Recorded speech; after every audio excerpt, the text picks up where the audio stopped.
Good morning. मैं Rajiv Dubey, department of history, intermediate, Jamshedpur cooperative college, Jamshedpur. इसके पहले हम लोगों ने देखा संपत्ति पर स्त्री का अधिकार, महाभारत एवं साहित्यिक स्तोत्रों का उपयोग कैसे हुआ, साहित्यिक स्तोत्रों का उपयोग महाभारत और उसमें इतिहास लेखन में किस तरह से हुआ। आज हम लोग देखते हैं महाभारत का लेखक कौन था। महाभारत का लेखक एक लाइन में पूछा जाए तो महर्षि वेदव्यास थे, जो कि माना जाता है, लेकिन इसमें भी कई भेद हैं। ऐसा माना जाता है कि महाभारत की मूल कथा के रचयिता भाट सारथी थे, जिन्हें सूत कहा जाता था। वे सूत क्षत्रिय योद्धाओं के साथ युद्ध में जाते थे और उनकी विजय एवं उपलब्धियों को काव्य रूप में लिखते थे, प्रस्तुत करते थे।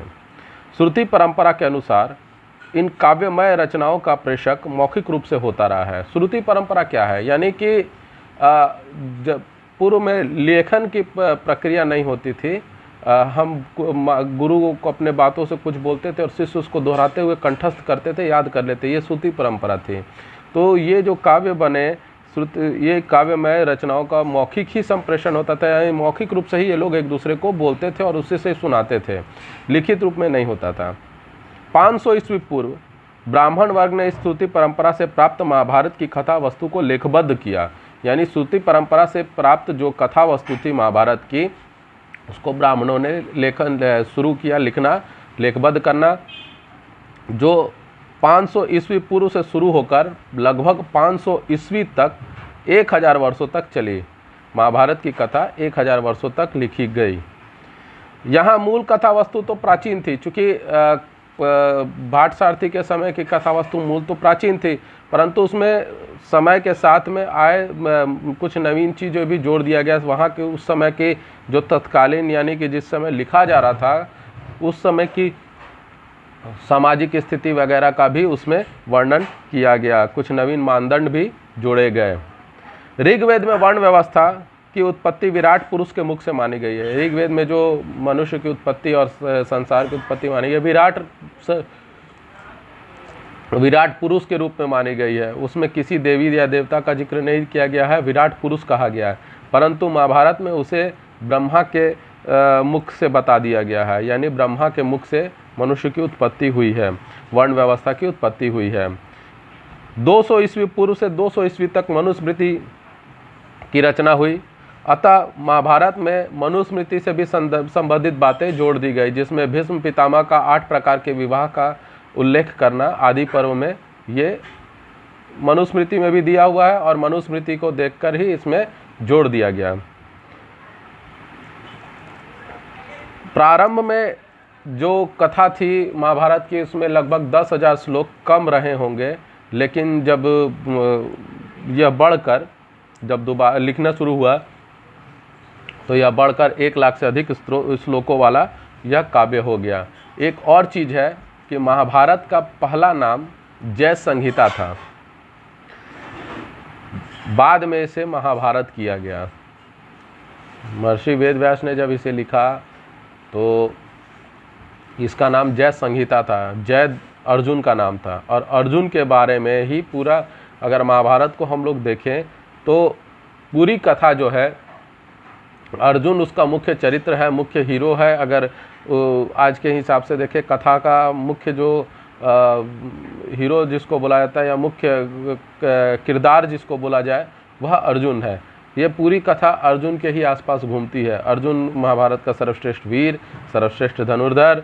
अर्जुन ने द्रौपदी को जीता, अर्जुन ने पशुपाशास्त्र जीता। सब कथा अर्जुन के ही आसपास घूमते रही है। तो अर्जुन जो था, अर्जुन का एक नाम जय भी था, इसलिए इस कथा का नाम जय संहिता कहा गया, लेकिन बाद में इसे महाभारत का नाम दिया गया। दूसरा, महाभारत के आदि पर्व के प्रथम अध्याय के श्लोक संख्या 62 से 83 का अर्थ ये है: व्यास जी ने ब्रह्मा से कहा, भगवान, मैंने इस महाकाव्य के समस्त वेदों, उपनिषदों, इतिहास एवं पुराणों का मंथन करके चारों वर्णों के कर्तव्य को निर्दिष्ट करते हुए इस ग्रंथ की रचना की है। यानी कि ब्रह्मा जी से व्यास ने कहा है कि मैंने इस महाकाव्य में समस्त वेदों, उपनिषदों, इतिहास एवं पुराणों का मंथन करके चारों वर्णों का जो कर्तव्य है उसको इसमें बताया है। न्याय, शिक्षा, ज्योतिष, दान, धर्म, समाज, भूगोल, भाषाओं, जातियों, कला, संस्कृति आदि जितनी भी विशेषताएं लोक व्यवहार के सिद्धि के लिए आवश्यक है एवं जितने भी लोकोपयोगी पदार्थ हो सकते हैं उन सब का प्रतिपादन इसमें किया है। यानी कि जितने भी समाज के लिए उपयोगी चीज़ें हैं, न्याय, शिक्षा, व्यवस्था, ज्योतिष, दान, धर्म, समाज, भाषा, जो भी समाज के लिए आवश्यक है वो सभी चीज़ें मैंने इस ग्रंथ में डाल दी हैं, इस ग्रंथ में लिख दिया है। इन सब का प्रतिपादन इसमें किया है। परंतु इस बात की चिंता है कि इस पृथ्वी पर ऐसा कोई नहीं जो इसे लिख सके, क्योंकि इतना विशाल ग्रंथ है और इसमें इतने सभी चीज़ों को रखा गया है, सभी विषयों को रखा गया है। तो इतने बड़े विशाल ग्रंथ को लिखने वाला पृथ्वी पर अभी इस समय कोई उपलब्ध नहीं है। तो ब्रह्मा जी ने कहा कि आप इसके लेखन हेतु गणेश जी से निवेदन करें। तब व्यास जी ने गणेश जी से कहा, हे गणनायक, आप मेरे द्वारा निर्मित इस महाभारत ग्रंथ के लेखक बन जाइए। मैंने मन ही मन इसकी रचना कर ली है, मैं बोल कर लिखाता जाऊंगा, आप लिखते जाइए। तब गणेश जी ने कहा कि व्यास जी, मैं लेखक तो बन जाऊंगा मगर लिखते समय क्षण भर भी मेरी लेखनी रुकनी नहीं चाहिए। तब व्यास जी ने कहा, ठीक है, मगर आप भी बिना समझे किसी भी प्रसंग का एक अक्षर भी नहीं लिखिएगा। यानी मैं जो श्लोक बोलूँगा उसका एक भी अक्षर बिना समझे आप नहीं लिखिएगा। तो ये कथा, ये महाभारत की जो कथा है महर्षि व्यास जी ने जो लिखी है उसमें गणेश जी उसके लेखक हो गए और महर्षि व्यास जी उसको बता रहे थे, क्योंकि लिखना जितनी तेज़ी से वो बोलते जाते थे श्लोक को उतनी तेज़ी से उसको लिखना भी था। तो ये काम गणेश जी ने किया। इस प्रकार गणेश जी ने ओम कहकर स्वीकृति प्रदान की और महाभारत को लिखना आरंभ किया। तो इस तरह से लगभग 1000 वर्षों में जो इतिहास कहता है 500 ईस्वी पूर्व से 500 ईस्वी तक महाभारत की कथा लिखी गई, जो आज महाभारत के रूप में हमारे सामने। इसमें उस समय की सामाजिक जीवन, आर्थिक जीवन, न्याय, शिक्षा, भाषा, कैसे भाषा बोले जाती है, सभी चीज़ों का समावेश है। सभी चीज़ों को इस महाभारत में रखा गया है।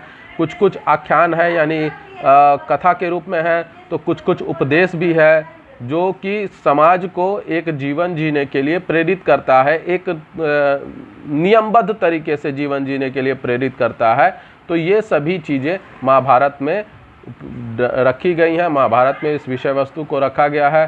तो ये अगर व्यक्तिगत रूप से मेरा विचार किया है तो महाभारत एक संपूर्ण ग्रंथ है जिसको पढ़ने के बाद में मनुष्य जो है एक ईमानदारी पूर्वक, एक नियम पूर्वक अगर उसके बातों को अपने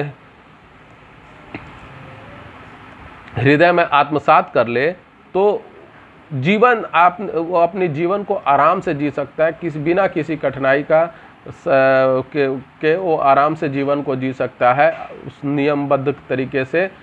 क्योंकि कठिनाई तो आएगी ही निश्चित रूप से, परंतु कठिनाई के साथ में लड़ने की और उस परिस्थिति का सामना करने का जो साहस, धैर्य आएगा वो महाभारत की कथा को पढ़ने से आएगा कि किस तरह से क्या होता है, समाज के लिए क्या शिक्षा होती है, उस समय की सामाजिक व्यवस्था क्या थी और उससे हम क्या सीख ले सकते हैं, क्या गलतियां हुई, क्या अच्छाइयां हुई, इन सभी चीज़ों को हम लोग सीख ले सकते हैं।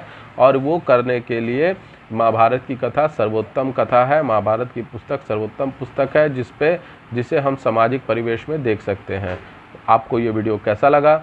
लाइक करें, कमेंट करें, शेयर करें, ज़्यादा से ज़्यादा मात्रा में सब्सक्राइब करें। धन्यवाद।